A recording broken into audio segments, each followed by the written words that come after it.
मध्यिका को कंटिन्यू करते हुए आज हम सतत श्रेणी में मध्यिका कैसे ज्ञात करेंगे इसकी बात करते हैं।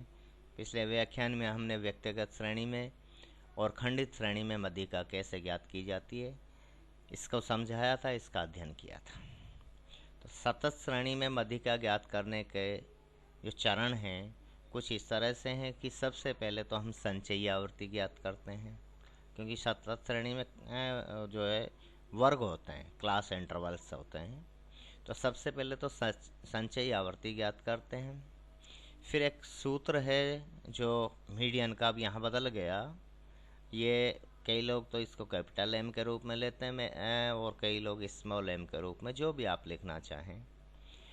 Median equal to n/2 item होगा, हैं? इससे केंद्रीय पद ज्ञात करते हैं।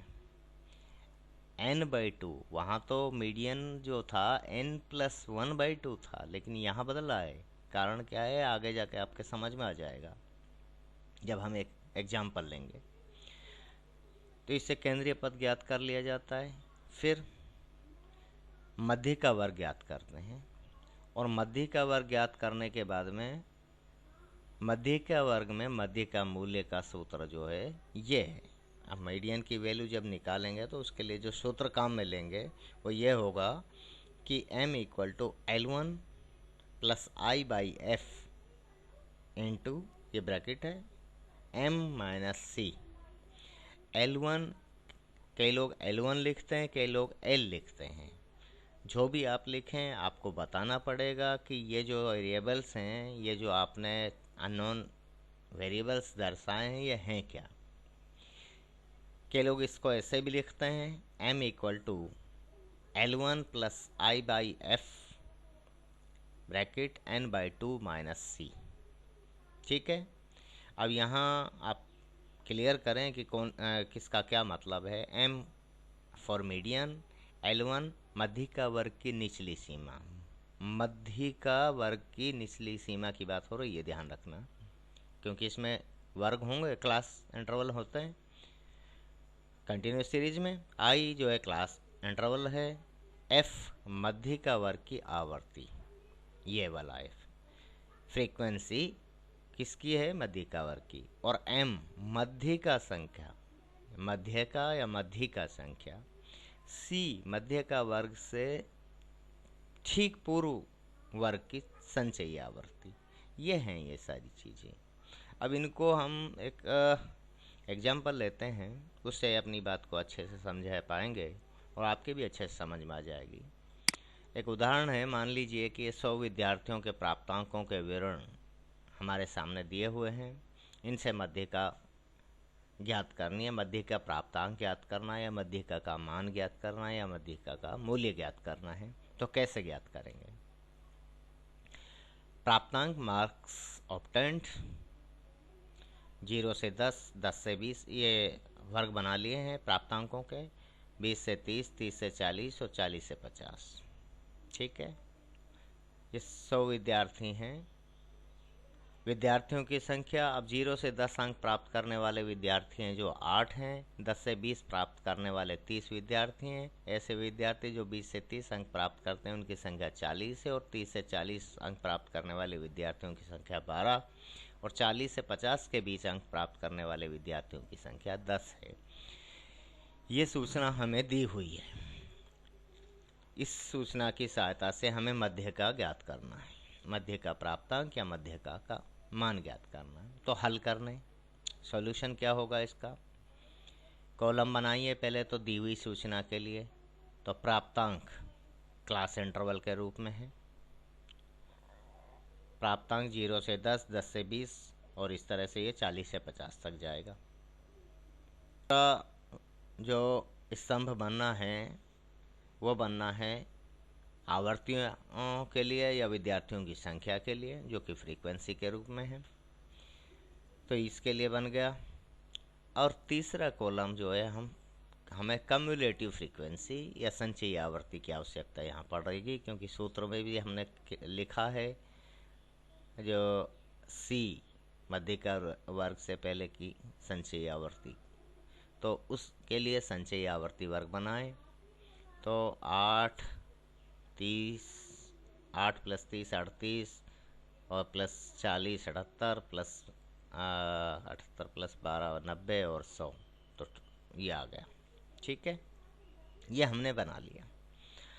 अब मीडियन, मध्य का के लिए स्मॉल m कह लो, n/2 कह लो, जो भी आप कहना चाहो वो आपके ऊपर है। मैं इसको मीडियन, मध्य का, साइज ऑफ n/2 आइटम। अब साइज ऑफ n क्या है, यहाँ ध्यान रहे, सम ऑफ फ्रीक्वेंसीज या टोटल नंबर ऑफ स्टूडेंट्स के रूप में है यहाँ पे n। तो या फिर इसको CF कह दें, संचयी आवर्तियों का योग। तो n/2, n कितना है 100, और 2 100/2, 100/2 बराबर 50 हुआ। 50वां जो पद है उस पर नज़र डालिए, किस में, यहाँ किस में आ रहा है, इसमें तो है नहीं, इसमें आ रहा है। तो ये जो है मध्य का वर्ग, इससे पता लगेगा, इससे मध्य का वर्ग ज्ञात होगा। इससे 50वां पद है जो इसमें आएगा, तो ये मध्य का वर्ग हो गया 20 से 30। 20 से 30 मध्य का वर्ग हो गया, बिल्कुल सही है। और मध्य का वर्ग की आवर्ती जिसको हमने f दिखाया वो 40 है। ठीक है, अब आप सारे चरों को यहाँ भी देख सकते हैं। मध्य का वर्ग से ठीक पहले वाले वर्ग की संचयी आवर्ती, इससे ठीक पहले वर्ग ये 10 से 20 है, इसकी संचयी आवर्ती देखिए कितनी है, 38 है। ठीक है, और क्लास इंटरवल ये वर्गांतर है जो 10-10 का है, तो ये हमारे सामने है। जो हमें आवश्यकता थी जिन सूचनाओं की, वो हमें यहाँ मिल गई। मध्य का वर्ग 20 से 30, मध्य का वर्ग की आवर्ती 40, और मध्य का वर्ग से ठीक पहले वाले वर्ग की आवर्ती 38 है। सूत्र क्या है, अब सूत्र में मान रख के हल कीजिए, मध्य का मूल्य या मध्य का प्राप्तांक आ जाएगा। m = L1 + I/f into m-c, और m = L1 + I/f into n/2 - c, जो भी आप लिखें। दोनों ही स्थितियों में L1 मध्य का वर्ग की निचली जो है लोअर लिमिट है। अब मध्य का वर्ग क्या है, 20 से 30 है, इसकी लोअर लिमिट 20 है, तो 20 लिख दिया, प्लस क्लास इंटरवल I 10, मध्य का वर्ग की आवर्ती I/f है, तो f यहाँ लिखा तो 40 है, और m या n/2, n जो है 100 है, और 100/2 का मतलब 50, या यहाँ से ले लो सीधा ही, जो भी आप चाहो। 50 - c, मध्य का वर्ग से ठीक पहले वाले वर्ग की संचयी आवर्ती, तो ये 38 है, -38, तो 20 ये हुआ 20 L1 प्लस 10 इंटू, अब ये कितना 12/40। जब इसको हल करेंगे 12 के 120 बटा में 40, तो 4 × 12, तो 20 + 3 = 23, 23 मार्क्स। 23 मार्क्स जो है वो मध्य का अंक होंगे। मध्य का मान या मध्य का मूल्य 23 अंक हुआ। यदि श्रेणी को, अब देखिए ये तो हमने आरोही क्रम में श्रेणी को व्यवस्थित किया है। यदि अवरोही क्रम में व्यवस्थित करें तो फिर मध्य का मान तो समान रहेगा, लेकिन सूत्र बदल जाएगा। वहाँ फिर सूत्र L1 की जगह L2 काम में आएगा, यानी लोअर लिमिट की जगह अपर लिमिट काम में आएगी, और सूत्र बदलकर L2 माइनस हो जाएगा। अब यह L2 - I/f into m - c होगा। चाहो तो आप इसी पे विचार कर लो। भाई मध्य का वर्ग में कोई बदलाव नहीं है, मध्य का वर्ग की आवर्ती में कोई बदलाव नहीं है, मध्य का वर्ग से ठीक पहले वाले वर्ग की आवर्ती में कोई बदलाव नहीं आता है, वर्गांतर या क्लास इंटरवल में कोई बदलाव नहीं आता है। बदलाव क्या आया है, सूत्र में आया है, और सूत्र बदल के m = L2 - I/f into m - c हो गया है। अब यहाँ L1 की जगह L2 रखो। L2 क्या है, 30 है, तो 30 माइनस 10/40। अब ये बाकी तो सब वही है, यहाँ 20 की जगह 30 हो जाएगा, 30 माइनस, और ये चिन्ह बदल जाएगा, 30 माइनस 10/40 गुणा 50 माइनस 38, 30 माइनस जो है 30 माइनस, तो यहाँ पे देखिए एक चीज़ और बदलेगी साथ में कि मध्य का, अब क्योंकि हम यहाँ 40 से 50 यहाँ पहला वर्ग लिखेंगे और फिर उसके बाद 30 से 40 दूसरा, 20 से 30 तीसरा, इस तरह से उल्टे क्रम में लिखेंगे, तो मध्य का वर्ग तो ये रहेगा, मध्य का वर्ग से ठीक पहले वाला वर्ग अब 20 से 30 ना होके 30 से 40 हो जाएगा यहाँ, क्योंकि नीचे आ जाएगा ये 20 से 30 से पहले, ऊपर रहेगा ये 30 से 40। तो भैया आप देखिए, इसको हम 1 नंबर पे, इसको 2 पे, इसको 3 पे, इसको 4 पे, इसको 5 पे लिखेंगे। अवरोही क्रम ऐसे ही तो होगा। जब ऐसा लिखेंगे तो ये हमारा मध्य का वर्ग है, इससे ठीक पहले वाला वर्ग जो होगा वो ये होगा, तो इसकी जो संचयी आवर्ती होगी ये वाला, हाँ ये रहा, वो जो है संचयी आवर्ती अब बदल जाएगी। तो हम जब निकालेंगे तो ये आएगा 30 माइनस 10/40 इंटू 50 माइनस 78, 50 माइनस 78, ठीक है। तो 280/40 और 7 चौक 28, 30 माइनस 7, 30 माइनस 7 बराबर 23। तो दोनों ही तरीके से आंसर समान आएगा। यदि हम, हमारे लिए सबसे आसान तरीका होता है कि जो हमारी प्रैक्टिस है उसी अनुरूप चलें।